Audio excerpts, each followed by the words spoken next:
Agora, falando do Brasil, né, nós é, falamos dessa última vaga da Sauber, Audi, que a nossa Isa Fernandes sempre fala Saudi, né, porque tá difícil, devia mudar logo de nome, enfim. Mas você acredita, Max, que há alguma chance ainda para o Bortoleto por conta daquilo que vem acontecendo, até nessa questão contratual com a McLaren não querer liberar por mais de uma temporada?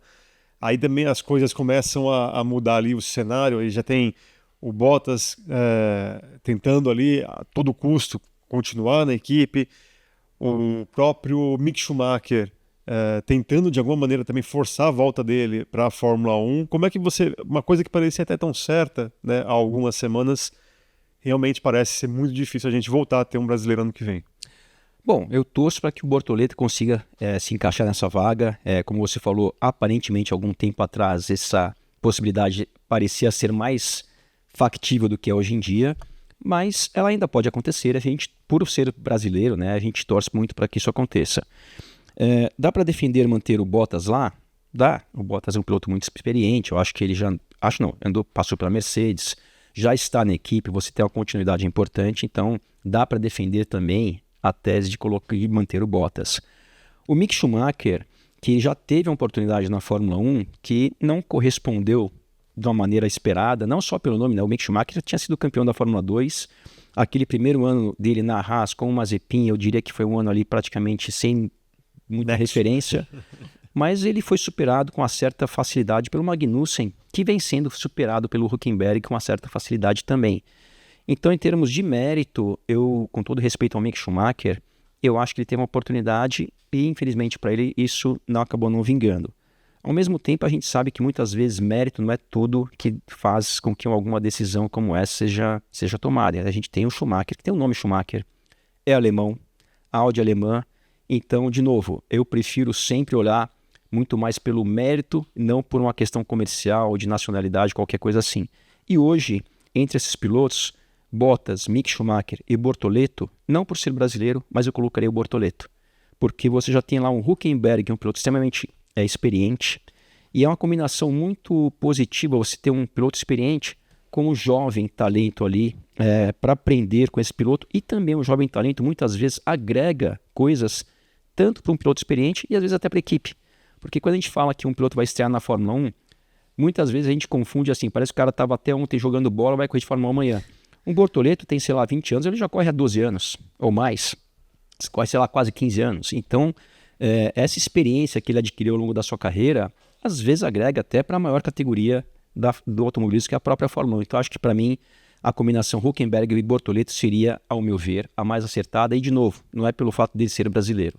Estou colocando esse favoritismo totalmente de lado. Acho que faz sentido um piloto que vem fazendo o que ele vem fazendo, ganhou a Fórmula 3 ano passado, grandes chances de ganhar a Fórmula 2 no seu ano de estreia, eu acho que ele merece essa vaga. Você sabe que teve uma treta aqui entre o Guilherme e eu numa das nossas lives. Foi uma treta grande. Foi treta grande. A galera gostou, obviamente, porque vocês, vou te falar, vocês gostam de ver o circo pegar fogo.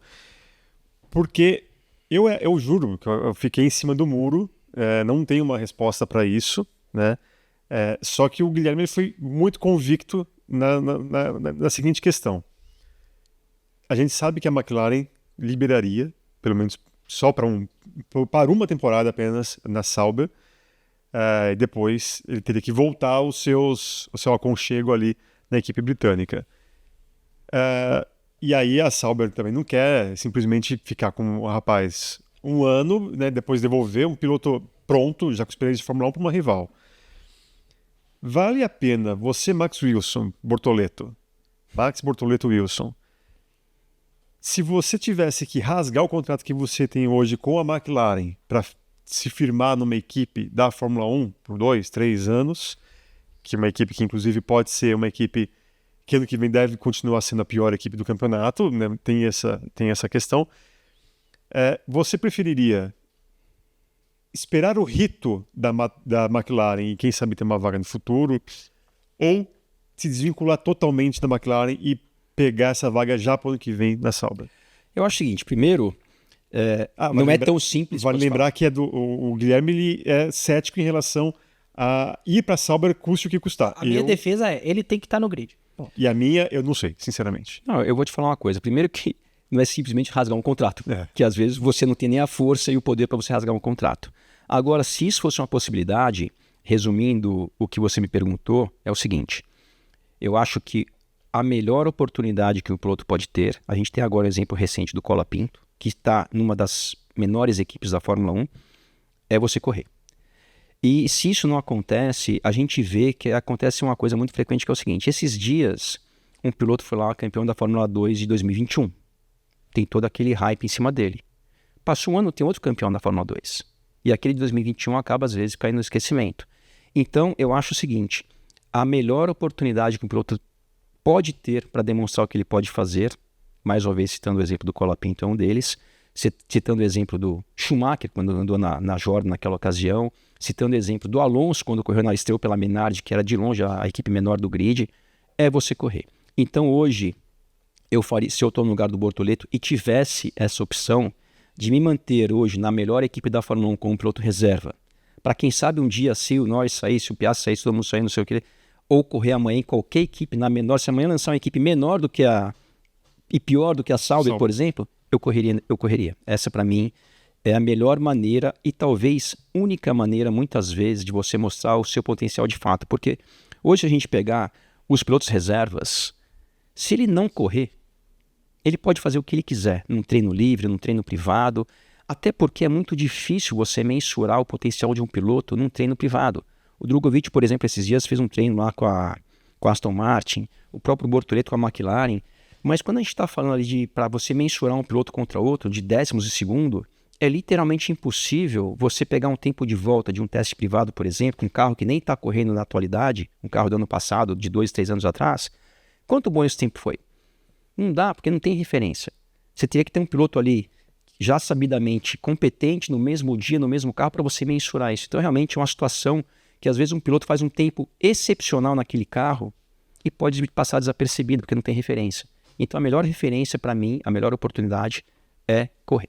Toma, Eric. Não, mas eu tô falando que eu tô em cima do muro, não é que eu sou a favor. Não, eu não sou dono da razão, não. Essa é a minha opinião, não tô falando que você tá errado, mas... Sim.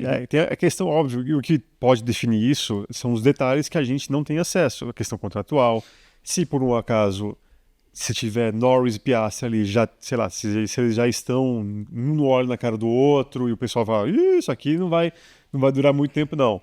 Porque aí, se você tem a certeza que você, em 2026, vai ter um lugarzinho para você na McLaren e, de alguma maneira, se você conseguir registrar isso até contratualmente, beleza. Fico aqui meu ano sabático, não, mas meu ano de testes aqui, fazer exatamente o que o Piastri acabou tendo com a Alpine e acabou a própria Alpine não se aproveitando. Detalhe, né? Se você vai colocar um piloto inexperiente ou estreante na Fórmula 1, faz mais sentido você colocar esse piloto num regulamento já existente do que num regulamento novo. Porque quando você passa numa virada de regulamento, uma transformação tão grande como vai ser também, né? Você de 25 para 26, lógico que é um piloto que já tem experiência na própria Fórmula 1, é um diferencial. Então, se for para colocar um piloto estreante, faz mais sentido colocar no regulamento que não vai mudar nada desse ano para o ano que vem, vai mudar muito pouco, do que numa grande mudança que vai acontecer de 25 para 26. E aproveitando, né, um carro que, o caso da Sauber, né, especificamente citando do Bortoleto, é uma equipe que está lá no fundo do grid. Para ele vai ser bom porque ele vai poder aprender, ele vai poder errar, que é uma coisa que o piloto jovem aprende errando. Então, é por isso que eu defendo que ele tem que estar no grid de qualquer forma, ele tem que buscar essa vaga. Esperar 2026 é muito arriscado e a questão da McLaren é um duvidoso, né? Porque, talvez o Norris e o Piastri briguem, mas talvez eles não briguem. Talvez os contratos dos dois, que são contratos relativamente longos para os padrões da Fórmula 1, vão ser cumpridos até o fim. E aí ele vai ficar igual o coitado do Drugovich, que tá ali esperando o filho do dono da equipe ir embora ou o Alonso resolver falar, cansei e vou aposentar. E o problema é que o Alonso, mesmo se ele falar que vai embora, a dupla não vai ser Drugovich e Stroll.